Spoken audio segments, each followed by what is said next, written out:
السلام علیکم ورحمۃ اللہ وبرکاتہ۔ الحمدللہ رب العالمین والصلاة والسلام علی رسولہ الکریم، اما بعد۔ معزز سامعین و سامعات، قرآن مجید کی تلاوت اور اس کی تعلیم و تدریس چونکہ انتہائی اعلیٰ و عرفہ عمل ہے، اس لیے شیطان اس میں خلل ڈالنے کی کوشش کرتا ہے۔ شیطان چاہتا ہی نہیں کہ کوئی مسلمان تلاوت قرآن کی سعادت حاصل کرے۔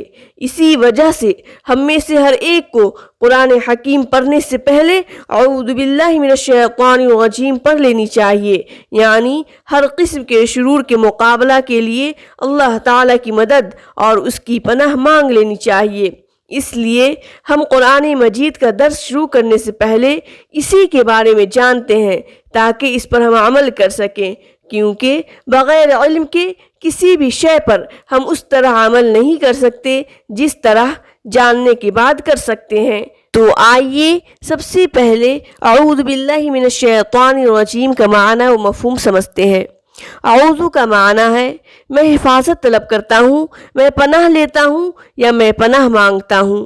با کے عربی میں متعدد معنی ہے جو موقع محل کے اعتبار سے استعمال ہوتا ہے۔ یہاں پر باللہ کا معنی ہوگا اللہ سے یا اللہ کے ذریعے یا اللہ کی مدد سے، اس میں سے جو مناسب لگے استعمال کر سکتے ہیں۔ من اس کے بھی متعدد معنی ہیں جو موقع محل کے اعتبار سے استعمال ہوتا ہے۔ یہاں پر زیادہ بہتر معنی سے کرنا ہے۔ اور الشیطان کا معنی ہے خیر سے دوری، رحمت سے دوری۔ رہا الرجیم تو یہ دھتکارا ہوا، مردود، لعین اور راندہ کئی معنوں میں استعمال ہوتا ہے، یعنی اعوذ باللہ من الشیطان الرجیم کا معنی ہوگا میں پناہ طلب کرتی ہوں یا میں پناہ طلب کرتا ہوں اللہ تعالیٰ کی شیطان مردود سے۔ اگر ایک طرف قرآن کریم ہدایت کا سرچشمہ ہے تو دوسری طرف گمراہی کا سرچشمہ شیطان ہے، جو انسان کا سب سے بڑا دشمن ہے۔ خود اللہ تعالیٰ قرآن مجید میں فرماتا ہے اِنَّهُ لَكُمْ عَدُوٌّ مُبِينٌ، یعنی شیطان تمہارا کھلا دشمن ہے۔ سورہ بقرہ آیت نمبر 208۔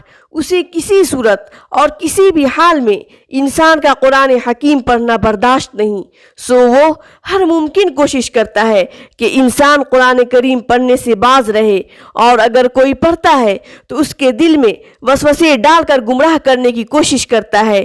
اسی لیے اللہ تبارک و تعالیٰ نے سورہ نحل آیت نمبر 98 میں فرمایا فَإِذَا قَرَأْتَ الْقُرْآنَ فَاسْتَعِذْ بِاللَّهِ مِنَ الشَّيْطَانِ الرَّجِيمِ، یعنی جب تم قرآن کریم کی تلاوت کرنے لگو تو شیطان مردود سے اللہ تعالیٰ کی پناہ مانگ لو۔ اس سے معلوم ہوا قرآن کریم پڑھنے سے پہلے تعوذ پڑھنا ضروری ہے، کیونکہ اللہ تعالیٰ ہی ہمیں اس ظالم سے محفوظ رکھ سکتا ہے۔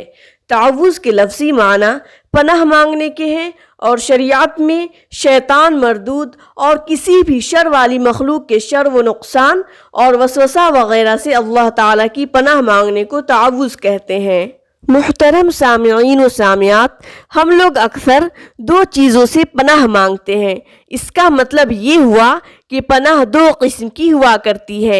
ایک پناہ ہوتی ہے اس بات سے کہ کوئی شر ہمیں نہ پہنچ جائے، اور دوسری پناہ ہوتی ہے اس بات سے کہ کوئی خیر ہمارے ہاتھوں سے نہ نکل جائے، یعنی ایسا نہ ہو کہ اپنے دل کی کسی بیماری کی وجہ سے یا کسی بد صحبت کی وجہ سے یا کسی گناہ کی سزا کی وجہ سے یہ اعلیٰ سے اعلیٰ تعلیم جو قرآن کریم میں بیان کی گئی ہے ہمارے ہاتھوں سے نکل جائے، یا یہ کہ اس تعلیم کے صحیح طور پر سمجھنے سے ہم قاصر ہو جائیں اور ہمارے لیے خیر کے بدلے کوئی شر کا پہلو پیدا ہو جائے۔ فَإِذَا قَرَأْتَ الْقُرْآنَ فَاسْتَعِذْ بِاللَّهِ کے حکم میں دونوں قسم کی پناہ شامل ہے۔ انشاءاللہ آئندہ درس میں ہم یہ سماعت کریں گے کہ کن کن الفاظ و دعا کے ذریعے ہم قرآن کریم پڑھنے سے پہلے شیطان سے پناہ طلب کر سکتے ہیں، اور کیا قرآن کریم کی تلاوت سے پہلے تعوذ کا پڑھنا واجب ہے۔ آخر میں اللہ عز و جل سے دعا ہے کہ اے اللہ تو ہمیں قرآن حکیم کو سمجھ کر پڑھنے کی توفیق عنایت فرما، اور ہمیں شیطان مردود کے شر سے محفوظ رکھ۔ آمین ثم آمین۔ والسلام علیکم ورحمۃ اللہ۔